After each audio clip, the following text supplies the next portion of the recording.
ಇಂದೇ ಡೌನ್ಲೋಡ್ ಮಾಡಿ ಮತ್ತು ನಿಮ್ಮ ನೆಚ್ಚಿನ ಶೋಗಳನ್ನ ಆನಂದಿಸಿ. ಅಮ್ಮ ನೋಡು, ನೀನು ಹೈಯರ್ ಎಜುಕೇಶನ್ ಬಗ್ಗೆ ಯೋಚನೆ ಮಾಡಿ. ಈಗಾಗಲೇ ಒಂದು ಆಪರ್ಚುನಿಟಿನ ಕಳ್ಕೊಂಡಿದ್ಯಾ. ದಿಸ್ ಇಸ್ ನಾಟ್ ರೈಟ್ ಅಮ್ಮ. Let's do something. ಆದಿ, ಸುಮ್ಮನೆ ನೀನ್ ಅದ್ರ ಬಗ್ಗೆ ತಲೆ ಕೆಡಿಸ್ಕೋಬೇಡ. I am fine here. ನೀನ್ ಹೊರಡು. ಅಪ್ಪ ಅಮ್ಮಂಗೂ ಹೇಳು ನಾನು ಆರಾಮಾಗಿದ್ದೀನಿ ಅಂತ. ಸುಮ್ಮನೆ ಯಾರು ನನ್ನ ಬಗ್ಗೆ ಚಿಂತೆ ಮಾಡಬೇಡಿ. ಇದು ನಿಜವಾಗ್ಲೂ ನೀನೇ ಮಾತಾಡ್ತಿರೋದಾ? ನಾನೇ ಕಣೋ, ನಾನೇ ಮಾತಾಡ್ತಾ ಇರೋದು. ಪೂಜೆ ಉಪವಾಸ ಅಂತ ಸ್ವಲ್ಪ ಸುಸ್ತಾಗಿತ್ತು. ಅದು ಅಲ್ಲದೆ ಮದ್ವೆ ಮನೆಯಿಂದ ಬಂದು ಸ್ವಲ್ಪ ಟಯರ್ಡ್ ಆಗಿತ್ತು. Now I am fine and happy here. ಇಲ್ಲ ಅಮ್ಮ, ನೀನು ಖುಷಿಯಾಗಿಲ್ಲ. ಏನೋ ಮುಚ್ಚಿಡ್ತಿದ್ಯಾ ಅಂತ ಮಾತ್ರ ಗೊತ್ತಾಗ್ತಿಲ್ಲ, ಆದರೆ ಏನು ಅಂತ ಗೊತ್ತಾಗ್ತಿಲ್ಲ. ಆದಿ, ಮುಚ್ಚಿಡ್ತಿರೋದು ನನ್ ಮುದ್ದಿನ ತಮ್ಮನ ಮೇಲಿರೋ ಪ್ರೀತಿನ ಅಷ್ಟೇ, ಬೇರೆ ಏನೂ ಅಲ್ಲ. ನೀನ್ ತಲೆ ಕೆಡಿಸ್ಕೋಬೇಡ. ತಾತ ಹೇಳ್ದ ಹಾಗೆ ಎಲ್ರ ಜೊತೆ ಮಾತಾಡಿದ್ರೆ ಸರಿ ಹೋಗುತ್ತೆ. ಅಂದ್ರೆ ಅದಕ್ಕೆ ಇಲ್ಲಿ ಆರಾಮಾಗಿಲ್ವಾ?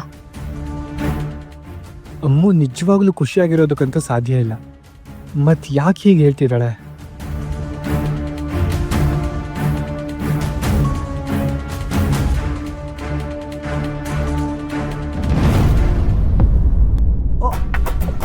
ಹಾಯ್ ಲಕ್ಕಿ, ಮತ್ತೆ ನಿಮ್ಮ ಮದುವೆ ಕೆಲಸ ಎಲ್ಲ ಹೇಗೆ ನಡೀತಾ ಇದೆ?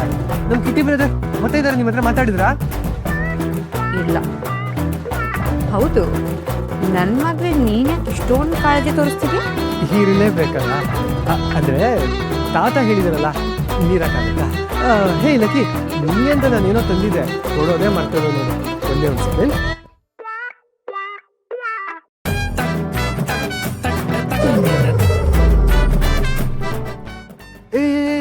ಕನ್ಫ್ಯೂಸ್ ಆಗ್ಬೇಡ. Happy married life lucky. ತಗೋ. ಏನ್ ಲಕ್ಕಿ ನೀನು ಆ ಮಹಾನುಭಾವನ್ ಮದುವೆ ಆಗ್ತಿದ್ಯಲ್ಲ, ಗ್ರೇಟ್ ನೀನು. All the best. ಮತ್ತೆ ಸಿಗೋಣ, ನಿನ್ನ ಮದುವೆ ಸಿಗೋಣ.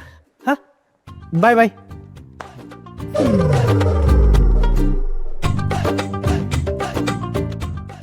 ಇವತ್ತು ಯಾಕೋ ಅಕ್ಕ ತಮ್ಮ ಇಬ್ರು ವಿಚಿತ್ರವಾಗಿ ಆಡ್ತಿದಾರಲ್ಲ. ಏನ್ ವಿಷಯ ಇರ್ಬೋದು?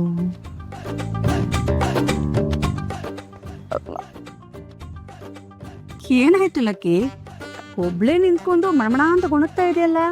ಏನಿಲ್ಲ ದೊಡ್ಡಮ್ಮ, ಅದು ಅದಕ್ಕೆ ಚೆನ್ನಾಗಿ ಮಾತಾಡ್ತಿದ್ರಲ್ವಾ, ಅದಕ್ಕಷ್ಟೇ ಏನೂ ಏನಿಲ್ಲ. ಕಣೆ ಲಕ್ಕಿ, ನಿನ್ನೆ ರಾತ್ರಿ ಅವಳು ಚೆನ್ನಾಗಿ ಮಾತಾಡ್ತಾ ಇದ್ಲು. ಅದು ಹಾಗೇನೆ ಕಣೆ. ಈಗ ಅವಳು ಸ್ವಲ್ಪ ನಮ್ಮ ಮನೆಗೆ ಹೊಂದ್ಕೋತಾ ಇದ್ದಾಳೆ. ಹ್ಞೂ ದೊಡ್ಡಮ್ಮ. ಒಂದ್ ನಿಮಿಷ, ನಾನು ಬಂದೆ.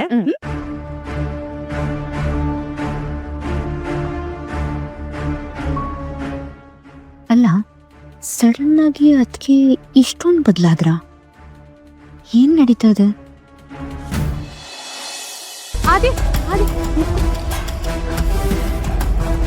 ಅಮ್ಮು ಮನೆಗೆ ಹೋಗಿ ಬರ್ತಾ ಇದೆಯಾ ತಾನೆ? ಹ್ಞೂ ಚಿಕ್ಕಮ್ಮ. ಪಾಪ ಕಣೋ ಅಮ್ಮು, ಆ ಮನೆಯಲ್ಲಿ ಎಷ್ಟು ನೋವು ಅನುಭವಿಸ್ತಾ ಇದ್ದಾಳು ಏನು.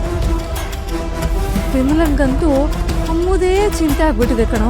ಇವ್ಳಿಗೆ ಊಟ ತಿಂಡಿ ನಿದ್ದೆ ಏನು ಬೇಡವಾಗ್ಬಿಟ್ಟಿದೆ. ಅಮ್ಮು ಏನಾದರೂ ಹತ್ಕೊಂಡು ನಿನ್ನ ಹತ್ರ ಹೇಳಿದ್ಲೇನೋ? ಹಾಗೇನಿಲ್ಲ ಚಿಕ್ಕಮ್ಮ, ಆರಾಮಾಗಿ ಮಾತಾಡಿದ್ಲು. ಊರೆಲ್ಲ ನಿಂತು ಕೇಳಲಿ ಆದಿಲಕ್ಷ್ಮಿ ಪುರಾಣ.